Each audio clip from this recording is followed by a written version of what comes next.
Rafael, será que o Brasil está quebrado?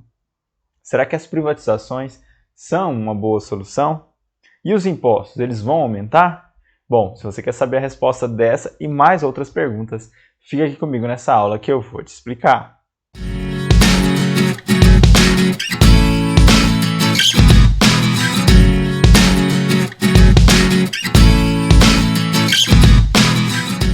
Fala pessoal, Rafael aqui do Viva no Comando em mais uma aula e hoje a gente está trazendo mais uma edição do nosso quadro Rafael Responde, que para quem não sabe é o quadro que a gente criou aqui para responder as perguntas de vocês aí enviadas das mais diversas plataformas que o Viva no Comando está presente e a gente faz um mix, um conglomerado aí de perguntas e traz aqui através desse quadro para responder para as pessoas que porventura também tenham essa dúvida, mas não fizeram a pergunta, certo? E a gente tem sempre essa recorrência desse fato acontecendo.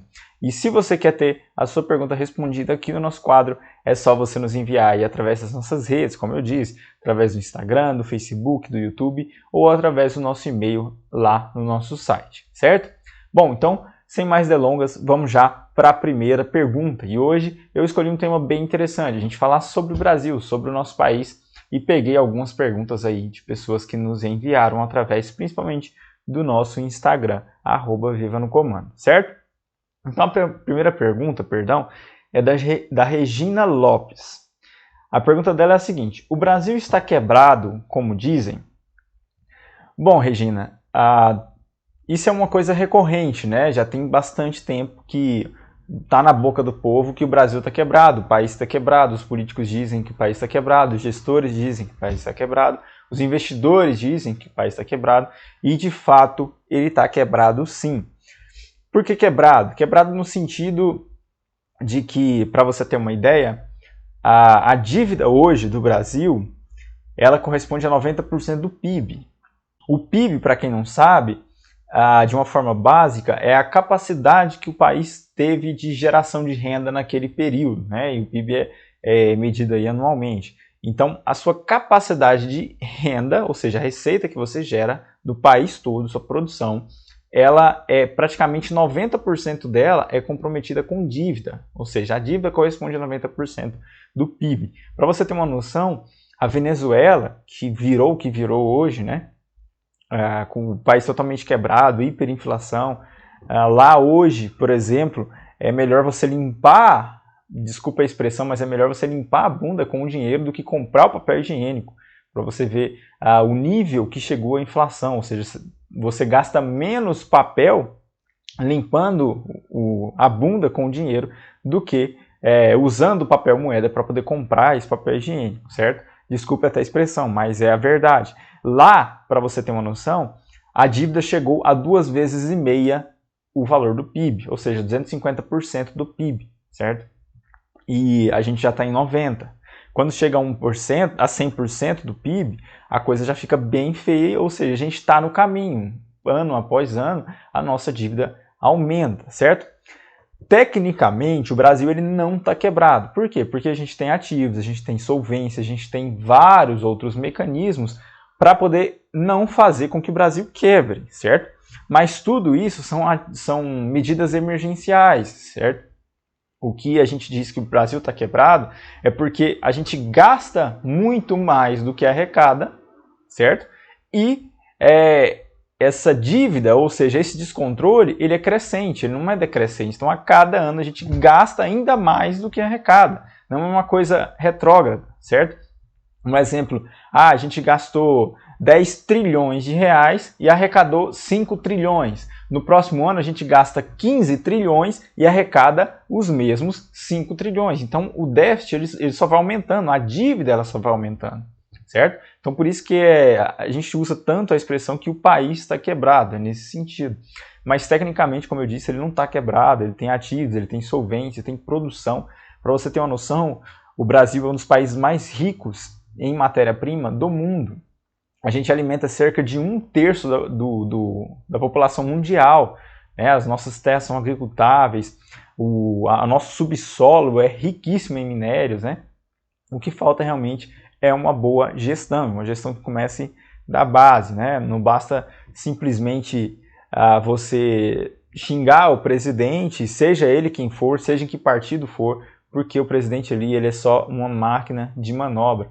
A gente tem que começar a transformar o país da base. Mas isso eu vou falar um pouquinho mais para frente. Então, o Brasil está quebrado? O Brasil está quebrado, tecnicamente não, mas em termos de receita, em termos de dívida, realmente o país está quebrado nesse sentido, tá bom? Bom, vamos lá para a pergunta número 2. Espero que tenha respondido aí de uma forma bem clara a Regina. Pergunta 2 é do Elton Duarte. Você acha que os impostos vão aumentar? Elton, a tendência é que sim. Por quê? Tem até uma pergunta, a última aqui, que vai corroborar um pouco com o que eu vou falar. O que acontece? O Brasil passou por 2 hiperinflações. A última delas foi com a invenção, ela acabou, com a invenção do Plano Real em 1994. E o que o país ele aprendeu naquela época? Que pode-se emitir dívida para custear os gastos sem precisar elevar a inflação, ou seja, sem precisar perder o valor de compra da nossa moeda. Mas o que fez com isso? O endividamento em bola de neve. Então a dívida está sempre aumentando, eu estou sempre empurrando, certo? E eu estou conseguindo custear os meus custos, né? Estou conseguindo bancar os custos da federação, dos estados e assim por diante. Mas qual que é o problema disso? Que alguém vai ter que pagar essa conta lá na frente. Essa dívida está sendo empurrada. Então, tecnicamente, vai aumentar imposto sim. Os nossos filhos, os nossos netos vão pagar impostos altíssimos, como em alguns países da Europa, como a Grécia, por exemplo, que o imposto ele chega quase a 40%, certo? Imposto de renda, a quase 40%. E isso é praticamente você trabalhar aí quase que metade do ano só para pagar imposto. É muita coisa, certo?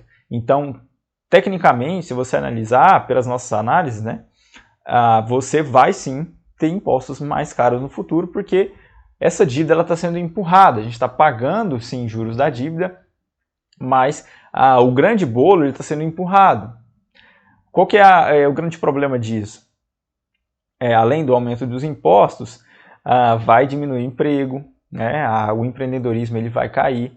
Então, o futuro do país, se não controlar os gastos, se não forem feitas reformas administrativas, reforma tributária, o futuro é que nós cheguemos à Venezuela, que nós cheguemos com dívida muito acima do PIB e a nossa hiperinflação, a inflação ela dispara porque você não consegue mais controlar a inflação através de dívida, porque a sua dívida já está muito alta, você não consegue mais dinheiro emprestado, e o dinheiro que você consegue emprestado não consegue bancar nada, certo?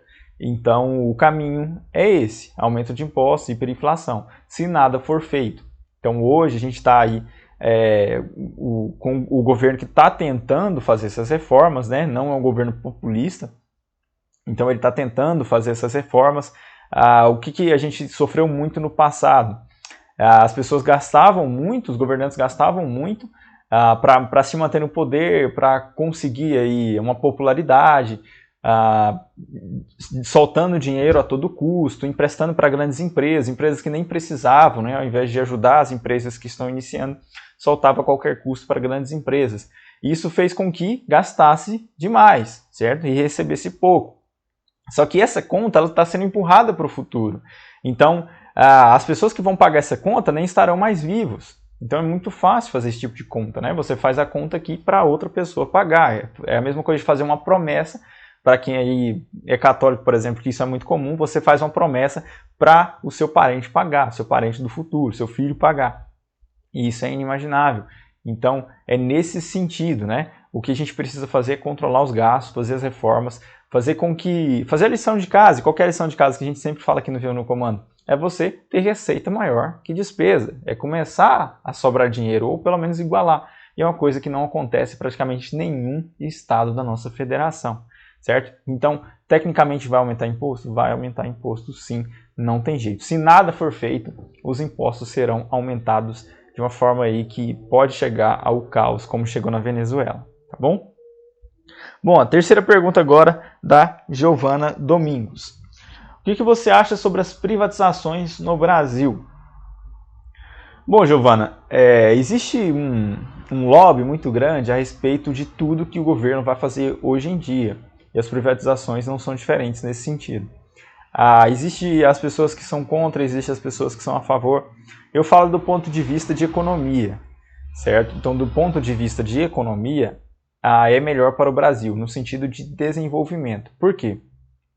Na época do período do regime militar, o Estado ele foi o Estado centralizador, no sentido de que a gente aprende a fazer asfalto, a gente aprende a fazer hidrelétrica, a gente aprende a fazer energia, a gente aprende a fazer transmissão, saneamento básico, e vamos criar várias empresas estatais para poder fazer isso, e isso a gente gera um custo baixo, certo? Então teve várias empresas, né? Teve a Siderúrgica Brasil, que fazia chapa de aço, teve as empresas, a Vale do Rio Doce, hoje ela é privatizada, mas antes era nacional, né? Era estatal, que era da parte de mineração, tinha empresa para fazer asfalto, tinha empresa, no caso Petrobras, né? Que é de petróleo, então tinha empresas ali nesse período, empresas nacionais que faziam cada tipo de coisa. Só que o que foi acontecendo? Com o passar do tempo, foram vindo as inovações e o Estado ele não conseguiu acompanhar. Por quê? Porque o Estado está quebrado. O Estado ele não tem dinheiro para investir. Para você ter uma noção, hoje, o Brasil ele gasta, no último ano, foi cerca de 20 bilhões de reais para poder sustentar a empresa deficitária. O que é isso? Empresa que não está dando lucro, está dando prejuízo. Então o governo tem que bancar para a empresa não falir, já que a empresa é uma estatal, certo? Então o governo, com o passar do tempo, ele não conseguiu acompanhar as inovações. Mas mesmo assim, por ser empresa estatal e lá terem servidores públicos, o salário das pessoas continua aumentando, os custos continuam aumentando, a gestão, muitas das vezes, a gestão política, então ela não se preocupa em gerir de forma correta, então os custos vão aumentando, e a preocupação ela não existe muito. Por quê? Porque é como se, assim como eu dei o exemplo da promessa, olha, a nossa empresa aqui está deficitária, mas eu vou continuar gastando porque quem vai pagar a conta é o governo. Certo? No final das contas, sai do nosso próprio bolso, é lógico, mas as pessoas não pensam assim, né? Isso não está na cabeça do brasileiro. Na cabeça do brasileiro, eu vou sonegar imposto aqui, está tudo certo, só que ele não pensa que isso está saindo do próprio bolso dele. A conta pode não ser paga hoje, mas no futuro vai ser, pelos filhos dele que não terão emprego. Certo? Essa mentalidade a gente ainda não tem. Então, nesse sentido, as privatizações elas auxiliariam. Por quê? Porque a empresa privada, se não dá lucro, ela quebra. Então, tem que haver um esforço, as pessoas recebem por produtividade, existe a inovação, investimentos por trás disso, investimentos do setor privado. Então, se você privatiza uma empresa do governo que só dá prejuízo, você vai estar ganhando de outra forma. Além do valor da privatização, você vai estar ganhando com aumento de produtividade, aumento de emprego, e isso gera mais impostos, o Estado arrecada mais, certo? Existe toda a produtividade, diminui a capacidade de corrupção no país, porque as maiores empresas aí, nacionais, assim como houve na Petrobras, o famoso Petrolão, do escândalo de corrupção altíssimo, que quebrou a Petrobras, certo? Trouxe um lucro aí quase trilionário para o nosso país. E quem está pagando a conta? Os mais pobres, ou seja, está saindo do bolso de todos os brasileiros, né? Mas exclusivamente dos mais pobres, certo? Então, nesse sentido, eu sou a favor sim da privatização, olhando pelo ponto de vista, que fique bem claro, pelo ponto de vista de economia, pelo ponto de vista de conseguir controlar aí os gastos do país. Porque se você privatiza, você deixa de ter esses 20 bilhões, por exemplo, que podem ser utilizados para retomar aí a receita maior do que despesa no nosso país, certo? E a última pergunta, a quarta e última, do Daniel Gouveia. O que você acha que tem que ser feito para reduzir a inflação no Brasil? Bom, como eu comecei explicando na pergunta número 2, que era a respeito de se os impostos vão aumentar, o que o Brasil aprendeu? Né, em 1994, ali foi a última hiperinflação que nós tivemos no país, e teve automaticamente ali, a correção disso foi com a invenção do Plano Real. Mas o que o Brasil aprendeu? Aprendeu, como eu expliquei, que a gente consegue, ao invés de emitir moeda para pagar as contas, a gente vai emitir dívida. Então você controla a inflação. A inflação, para quem não sabe, é o poder de compra do seu dinheiro. Falando de uma forma bem grossa, né? Uma forma bem básica. Então, se você imprime muito dinheiro, você emite muito dinheiro, cada vez mais esse montante fica valendo menos. Então, o que R$10 comprava antes, não compra mais, porque você já imprimiu muitos R$10, certo? Então, você tem muito já aqui. Então, o valor de compra dele cai. Então, para não fazer isso, por a gente ter passado por 2 hiperinflações, o que o governo aprendeu? Não, vamos emitir dívida e não emitir dinheiro. Mas ao emitir dívida, lá na frente alguém vai ter que pagar essa conta. Então ele fica jogando com essa métrica, né? É como se você fizesse ali no seu carro, se ele é manual, é espécie de rampa, né? Você fazer a embreagem ou acelerador, seria a mesma coisa, você fica controlando. Então quando a inflação ela começa a subir um pouco, você está emitindo muita moeda, você vai emitir dívida. E aí fica esse controle, né? Para não se endividar muito e para a inflação não subir muito. Só que qual que é o grande problema disso? Que quando se aprendeu lá atrás e se fez o Plano Real, assim como o ministro da Economia disse, né, ele chama de besta, o problema foi resolvido, mas a besta não foi morta. O que é a besta? Os gastos públicos. Então, assim, eles pensaram, não, vamos resolver o problema da inflação, mas eles não controlaram os gastos, continuou gastando muito mais do que ganhava, certo? Quanto que a besta, ela continua solta, como diz o ministro Paulo Guedes. O que deveria ter sido feito, é claro, controlado a inflação, mas pensado muito mais no problema principal, que era o excesso de gastos, né? Que era um país que gasta muito mais do que arrecada. Então, a pergunta, né, vai reduzir, o que pode ser feito para reduzir a inflação? A primeira coisa é cortar os gastos, a primeira coisa é conseguir arrecadar mais do que se gasta. Né, fazer as duas coisas, então fazer um país mais produtivo e também um país que gaste menos, certo? Que tenha menos corrupção. Por quê? Porque se você conseguir controlar isso, automaticamente você não vai precisar emitir dívida, porque você está superavitário, né? Não está deficitário, está ganhando mais do que está gastando, e também você vai emitir moeda no sentido apenas de controlar a economia, certo? E a inflação, essa emissão de moeda, perdão, ela não vai ser utilizada mais para cobrir gasto, né? Para ficar nesse jogo de emitir dívida e emitir moeda. Então, como é que faz para controlar a inflação? É simplesmente cuidando da besta, matando essa besta, que é o excesso de gastos públicos, o excesso de dinheiro jogado fora. E aí você pensa, né, Rafael, o que é esse controle de gastos? O que são esses gastos que o governo tem? É muito simples. Se você acha que o problema são servidores públicos, se você acha que o problema são as regalias que os políticos têm, se você acha que são coisas nesse sentido, não são. O grande problema é a corrupção do brasileiro, certo? A gente está passando por um momento de declaração de imposto de renda, e quantos você já não ouviu falar que estão inventando coisas para sonegar imposto, certo? Quantos deixaram de emitir nota fiscal para não pagar imposto? Quantos inventaram coisas, como eu estou falando, no imposto para poder reter mais, né? Para poder receber mais aí na restituição, certo? Isso tudo quebra um país. Por quê? Porque você está pagando menos do que deveria. Então, eu costumo dizer para as pessoas que me perguntam, e isso é uma opinião minha, claro, que a gente mora no país que a gente merece, certo? O problema não é o político, o problema não é o presidente, o problema não são as circunstâncias externas, o problema é o brasileiro, certo?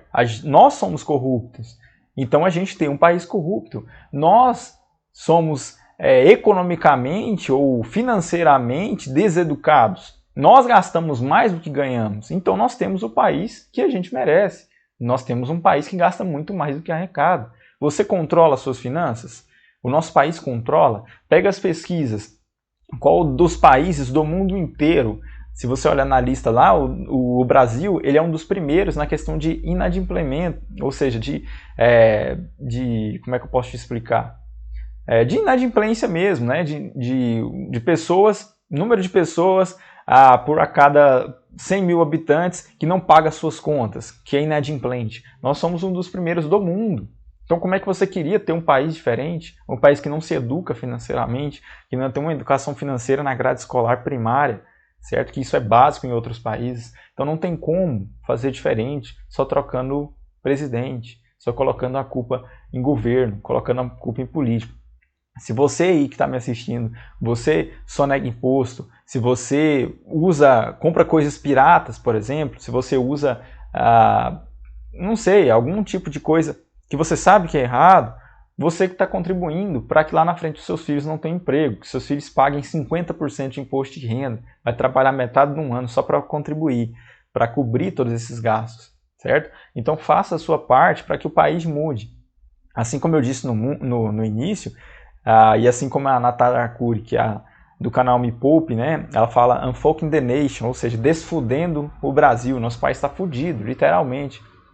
Como eu disse na primeira pergunta. Então, como é que faz isso? Através do povo. Somos nós nos conscientizarmos. A partir do momento que os brasileiros começam a não mais serem inadimplentes, a terem as suas reservas, a não dependerem mais do governo, ou seja, se aposentarem por conta própria, terem a sua própria autossuficiência, certo? A partir daí, as coisas começam a mudar de baixo para cima, ou seja, do povo para os governantes. E não querer mudanças dos governantes para o povo, porque não funciona, não bate. Se não adianta você querer um governo que não seja corrupto se a base era corrupta. O brasileiro é corrupto, o brasileiro é errado, o brasileiro é mal educado financeiramente, certo? Então não tem como uma coisa bater com a outra. E a gente só vai mudar a partir de que a base mude para o topo e não do topo para a base, certo? Então, fica aí respondidas essas 4 perguntas. Espero que vocês tenham entendido. Hoje um tema mais relacionado ao nosso país, né? Um pouco mais de opinião pessoal minha. E se você tem alguma opinião diferente, escreve aqui nos comentários, vai ser o maior prazer aí poder responder e a gente debater a respeito desse tema, certo? Então, muito obrigado mais uma vez por ter participado dessa aula. Deixo o convite mais uma vez para você ter a sua pergunta respondida aqui no nosso quadro. É só nos enviar aí através das nossas redes. A gente está presente no Instagram, no YouTube, no Facebook e você pode também mandar através do nosso site, tá bom? Então é isso. Mais uma vez, muito obrigado e nós nos vemos na próxima aula.